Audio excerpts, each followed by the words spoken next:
सुप्रभातम बच्चों, आप लोग कैसे हो। आज हम बात करते हैं, हमारा टॉपिक है कारक। कारक की सबसे पहले हम जानते हैं कारक की परिभाषा। ठीक है, संख्या या सर्वनाम का क्रिया के संबंध बताने वाली अवस्था को कारक कहते हैं, यानी कि क्रिया। क्रिया से मतलब होता है कार्य करना, यानी कोई लड़का जा रहा है, राम जा रहा है, तो वो ये क्या कर रहा है, काम कर रहा है जाने का, तो उसमें क्या कर रहा है वो क्रिया, यानी कि जो हमारा संख्या जो वस्तु है वो काम कर रहा है जाने का। ठीक है, उसके बाद हम आते हैं कारक की कितने प्रकार के कारक होते हैं। कारक होते हैं हमारे 8 प्रकार के, 8 इनके नाम होते हैं। अब हम उनके बारे में आगे जानते हैं। ठीक है, प्रथमा है हमारा विभक्ति आएंगी, कारक आएगा और उसके चिन्ह उसके समक्ष आएंगे। प्रथमा में आएगा कर्ता, ने, या, कुछ, नहीं। ठीक है, प्रथमा विभक्ति जो हमारी है कर्ता, यानी कि कोई कार्य करने वाला। द्वितीय आता है हमारा कर्म। ठीक है, को या कुछ नहीं, कर्म यानी कि जो कोई कार्य को कर रहा है, यानी कि उसे बोलते हैं कर्म करना। तृतीय विभक्ति आता है हमारा करण, से, के, द्वारा, यानी कि कोई भी, मान लो कोई बच्चा है वो काम कर रहा है तो वो किसी के द्वारा करेगा ना। जब हम उसे कोई काम देंगे जो वो करेगा तो हम क्या बोलेंगे, तृतीय विकरण के द्वारा वो कार्य को पुनः करेगा।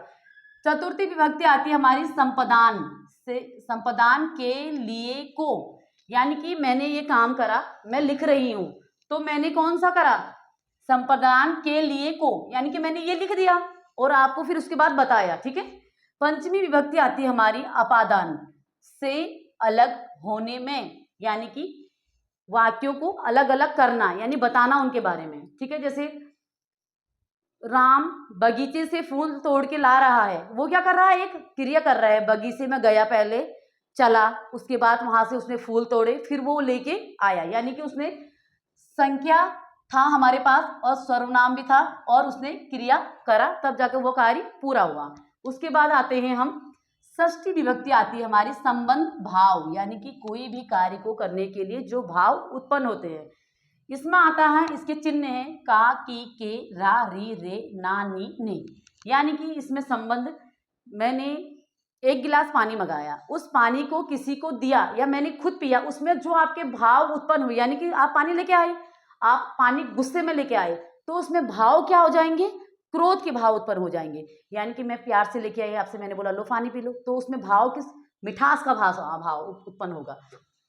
उसके बाद आते हैं सप्तमी विभक्ति में। ठीक है, सप्तमी विभक्ति का कारक हमारा है अधिकरण, मैं, पे, पर।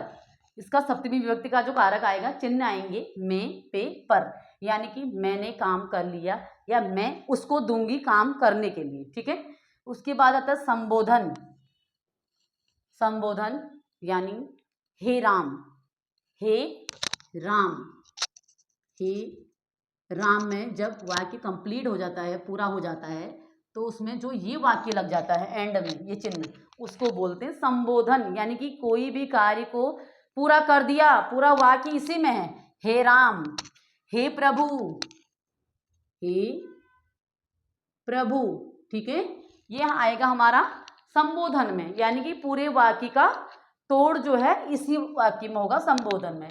अगले वीडियो में हम आपको कारक के अलग अलग प्रकार की इनकी परिभाषाएं बताएंगे, कर्ता, कर्म, कारण ने क्या चीजें कर रखी हैं उसके बारे में हम आपको बताएंगे। Okay, thank you.